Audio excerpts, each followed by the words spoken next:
السلام عليكم. وصلنا لامتحان الرياضيات للثالث متوسط. كالعادة راح نسولف على اشياء للامتحان او شنو لازم نسوي بالرياضيات للثالث متوسط.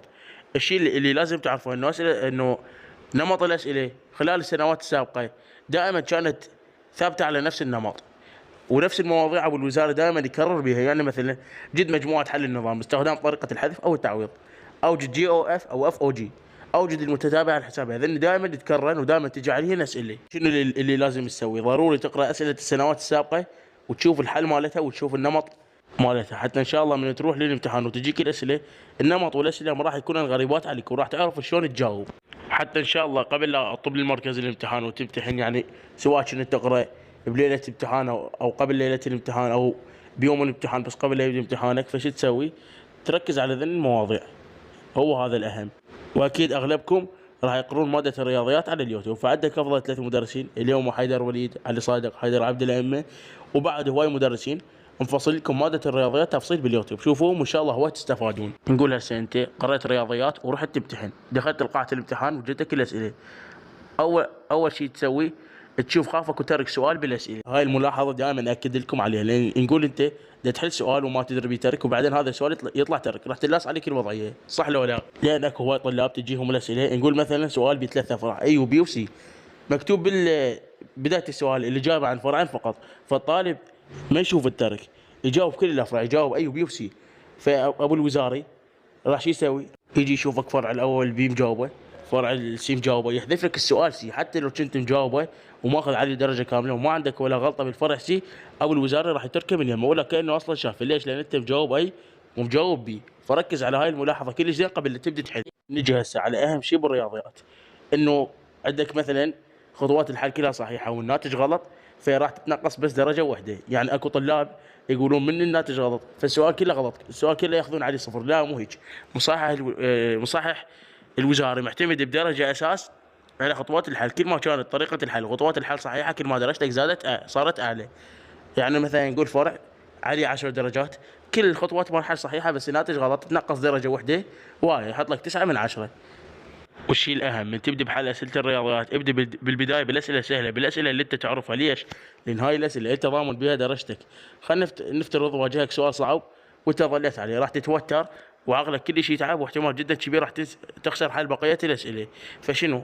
بالبدايه حل بالاسئله السهله والاسئله اللي انت تعرفها، كمل حل الاسئله السهله اللي انت ضامن درجتك بين، بعدين انتقل على السؤال الصعب وظل فكر بيه. خذ وقتك كبير لان امتحانكم 3 ساعات. انت اطول امتحان تمتحنه بالمدرسه تقريبا 45 دقيقه، فهنا عندك وقت خير من الله الكل سؤال، فاخذ وقتك بكل سؤال لحد ما تلقى الحل الصحيح له. تمام. هسه خلونا نحكي على ملاحظات سريعه بالامتحان. اول شيء لا تعوف شيء فارق بالاسئله. يعني واجهك سؤال كل شيء ما عرفت به، حتى لو تخلي طريقه حل من يمك وقانون من يمك، المهم ما تعوف شيء فارغ. لان ابو الوزاره لما يجي يشوفك يشوف هذا السؤال فارغ قبل صفر ما يقدر يساعدك. بينما اذا خليت قانون من يمك، خليت طريقه حل، سويت اي شيء، ف او بالوزاري اقل راح يشوف كتابه وممكن اذا راد يساعدك وينجحك يخليك كم درجه على هذا السؤال. والسبب لان ما عارف السؤال فارغ. الشيء الثاني من تبدا بحل اسئله الرياضيات، كل سؤال اخذ وقتك بيه. يعني حتى لو سؤال كان سهل وانت تعرفه اخذ وقتك بيه من 10 دقائق الى ربع ساعه، لان عندك وقت خير من الله 3 ساعات تقريبا للاسئله. فشنو؟ اصفن عليه، شوف شنو طريقة الحل، شوف شنو انسب طريقة للحل، حله. بعدين لما تتأكد هاي طريقة الحل صحيحة اعبر على السؤال اللي وراه. تمام. نفرض بنص الوقت صادفك سؤال كل شيء ما عرفت بيه، يعني وقفت عنده، اعبر على السؤال اللي وراه وكمل الاسئله الباقيه. وهاي والوقت اللي يبقى لك اللي يزود لك خليه على هذا السؤال لحد ما تتذكر حله. طلاب الثالث متوسط، اهم شيء لازم تعرفونه انه الرياضيات هالسنه صار 6 افصل. يعني العام كان 3 افصل بس 3 افصل مطلوبات، وكان الجزئين، الجزء الثاني محذوف. هالسنه الجزء الاول والثاني اثنيناتهم بكتاب واحد. كتابكم صار 6 افصل، فاذا تريد تجيب 75 درجه الى 80 تقرا اول 3 افصل، الاول والثاني والثالث. ال3 افصل لازم تضبطهن مثل اسمك. يعني اي شيء يجي من ذن ال3 افصل لازم تكون انت متجهز له وتعرف تحل. كل الكتاب بعد احسن، هم يعني ضامن نجاح 100%.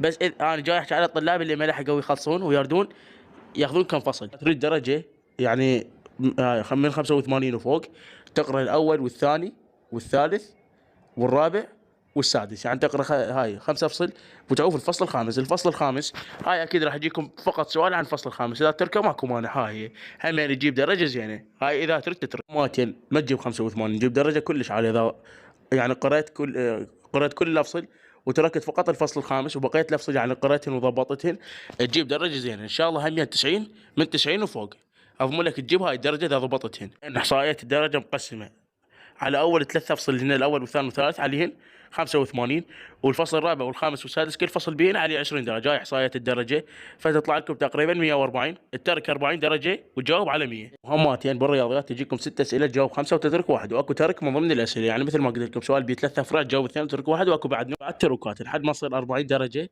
تدرك 40 وتجاوب على 100. وهاي كانت اهم الاشياء اللي لازم تعرفها بامتحان الرياضيات الثالث متوسط. وصلنا لنهايه الفيديو، كل التوفيق ان شاء الله، اتمنى لكم النجاح والدرجات العاليه. لا تنسون تشتركون بالقناه، اشوفكم ان شاء الله فيديو ثاني.